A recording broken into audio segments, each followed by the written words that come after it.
Hey guys, so we got a new banner and it looks like it's actually going to be pretty decent because it's 3 minutes this video. So let's see what we got. New heroes join the battle. Okay, Charlotte. So is this going to be a Fates banner? I'll do whatever I can to support the Order of Heroes. She looks as fit as ever.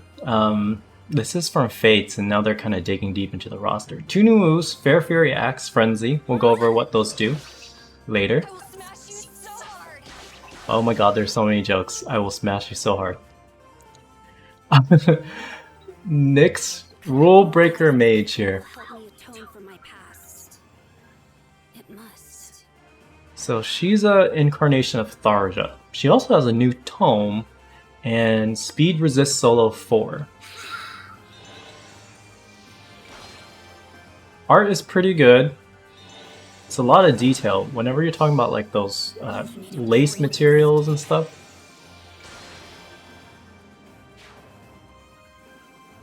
And it's not Stephanie Seth, so it's not Tharja's voice. Orochi. A diviner in service of Hoshido's royal family. I always like her design. I felt like her dialogue and personality not that great. But Tiger's Spirit is new. And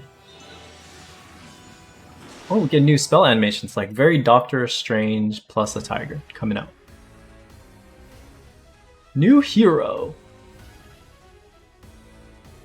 Who is it gonna be? God of Ice, not Goddess of Ice? Of the Nine. I am Nifl, and she's a dragon unit instead of a beast unit. Okay, so she's dragon, but she does have the infantry movement speed? I didn't see cavalry movement speed. Okay, and then we have Charlotte, not Nyx, Orochi, Regan. Oh, I see Benny and Areti there as well. So we'll go over those too. Looks like Orochi is the one who's going to be moved to 4 stars. Okay, Benny, there he is. The all black armor looks really good on him. After the 4 summon event, if you summon 4 times, don't get anyone, get a free one. Or even if you just summon 4 times regular. What's this? Okay, this is like their, I believe the Celestial Stone. After 40 summons, you get that to exchange for some items. So that was actually a lot of stuff. We're going to go back and we're going to take a look at some of this. So first is Charlotte. So Charlotte we got before in a bridal banner. And now we're actually getting her Axe incarnation. It is, I believe, an Axe infantry unit with Fair Fury Axe and Frenzy 3. It stacks with Swift Sparrow, Time Pulse, and Glimmer. I can already tell you the goal here is to proc that Glimmer as quickly as possible. That's going to stack with Fair Fury Blade because it's going to give you that special countdown -1. If unit initiate combat or within 2 spaces of an ally, deals damage equals to 15% of unit's attack and grant attack speed +6 to unit during combat.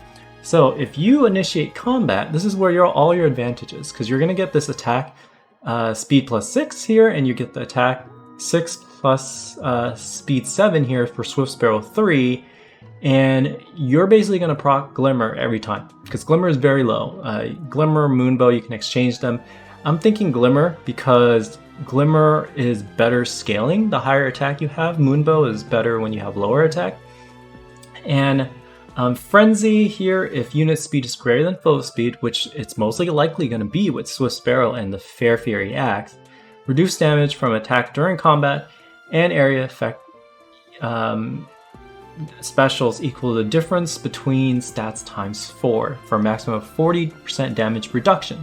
If unit is below 50% HP and unit initiate combat, unit can make attack before enemy can, which is great. So remember, this whole kit is meant for Charlotte to keep attacking and don't let up, and that's what she is. And if you're below 50%, most likely you can wipe out a lot of the enemies because you're going to be able to attack first and you're going to be able to attack twice. Her animation's pretty good because you see here when she's injured, she's in like a crying animation, and if you play Faye, you know that she pretends to be a maiden, but she's really kind of like a berserker. So that's kind of her draw as a character. Of course, I will mash you so hard. You guys are kind of so I'll just leave that there. Rule Breaker Mage, we have Nyx here, and she has Speed Resist Solo 4, which means that when she's alone, she gets Speed plus Resistance plus 7. So we're taking this unit as kind of a high resistant unit. Now, Ginagapa Cap, I'm not going to pronounce that, but her tome grants her 3 additional speed, which stacks with the solo there. At start of combat, if units above 25%, she gets plus 6 to attack and speed during combat. If unit initiate combat or foe initiate combat and uses magic or staff, reduce damage by 40 from first attack by 40%. So this procs multiple times because if she gets attacked by multiple units, that's how it's going to work. Now the thing is here, you're supposed to be alone when you're attacking or defending as Nyx. You will get that speed plus resist here. So that's good. She has no follow-up 3, which is always going to make her very valuable for kind of the meta this season. So she's going to be a good fodder unit as well. I think she's a red tome. Yeah, she's a red tome infantry unit. Now, after Nyx, we have Orochi, and I really like Orochi. I like her design overall. Infantry green unit. It's like the favorite unit of IS this season, right? We just had Byleth with the legendary infantry tome there. Tiger Spirit. Grant plus 3 resist at the start of combat. If she's above 25% HP, she gets attack and resist plus 6 during combat. And if unit attack inflicts panic on target and foes.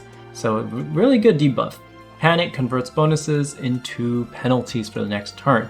So you want to hit with her early, and again, she's kind of a anti-mage unit there because of the high resist, coupled with attack resist linked. If you use kind of a movement altering attack, she does get that buff, but she's going to be reduced to 4 stars. So just keep that in mind. If you roll for her and she gets reduced to 4 stars, it may be easier just to merge her, right? Now the surprise here, guys, is Nifl. So Nifl, it's God of Ice instead of Goddess of Ice, and I'm wondering why. But we'll see. Nifl's cool. I think everyone else in the community, I kind of read a little on Reddit. She's not a mythic. She is a cavalry dragon. So the cavalry makes sense, but usually cavalry is paired with a beast unit, and it's even more confusing because when she transforms, she turns into kind of like an ice horse, for a lack of a better word. What is this beast? Yeah, it's kind of like an ice wolf, if you will. But there's a lot of units here. Oops, I didn't mean to do that. There's a lot of units here. New things here for this unit. So Frostfire Breath, it's a dragon attack, guys. At the start of combat, if unit's HP is above 25%, inflict -5 stats on the enemy during combat. And after combat, if the unit has an attack, which you would during combat, inflicts status preventing counterattack to the foe and all foes within 2 spaces of the target through the next turn. If foe's range, calculate based on the damage lower of the 2. So you want to be attacking range characters with Nifl because she can annihilate them and she can't allow them to counterattack. This anti-counterattack method is kind of something that Bridal Lyn had for a long time, but I guess they're trying to bring this back. And basically this is going to be the ultimate melee unit against those range units. So we'll see how this plays out. I think the more interesting thing is the AR defense attack speed 4, which is Ether Raids. If she's one of your defenders in Ether Raids, you get hell of a lot of bonuses based on structures, right? If structures greater than or equal to 5, you get plus 11, 4 plus 7, so on and so forth. So you need to have as many structures because she's going to be strong. I think that pretty much sums it up. So if you just try to attack her straight out of Ether Raid without killing the structures first, it's going to be really tanky and really fast. Now, Dominion of Ice. This is the one that's worth noting because you see these buff attack and speed, and even this gives her plus 3 speed. Dominion of Ice is the one that gives speed plus also resist, which you don't see a resist here. Grants the effect, reduce damage from foes' first attack by 30% from allies within 2 spaces during combat. If unit is within 2 spaces of allies, she also gets the plus 4 speed and resist, and reduce damage from the first attack by 30%. What they're trying to do here is, in Ether Raids, very popular strategy is you stick kind of your strongest characters in the 2 corners. So everyone has to destroy structures and other units before you attack those corners. Here, she has to be within 2 units of another character to gain the full advantage of Dominion of Ice. So there is kind of a balance there, I guess, but it's not a lot. She's not a mythic, so she don't get a bonus from any of the seasons. I want to talk about they went through the story thing, and you saw there's Orochi, who's kind of in Faith, and Benny. Benny is more popular because he pairs well with Charlotte. In fact, if you meet them both in the Noirian path, Faith Conquest path, then they are together because they're kind of the border control. But his design is actually pretty kick-ass. It is a full armor, kind of very dark shadow-like armor. And I think that's really cool look because it kind of contrasts with his blonde hair. And he even has a little shield on his pike here. So I think that's really cool. It can be interesting to see his lance there. But green is really risky, guys, because Orochi is going to be demoted to 4 stars. I do think Charlotte is nice to have, and I know some of you guys wanted her quote. She's going to smash you so hard. But I think blue is going to be where it's at. So hopefully you guys pull what you want. I know they're giving some pity points here afterwards, but other than that, let me know what you think of this banner. I'll catch you on the next one, guys. Bye!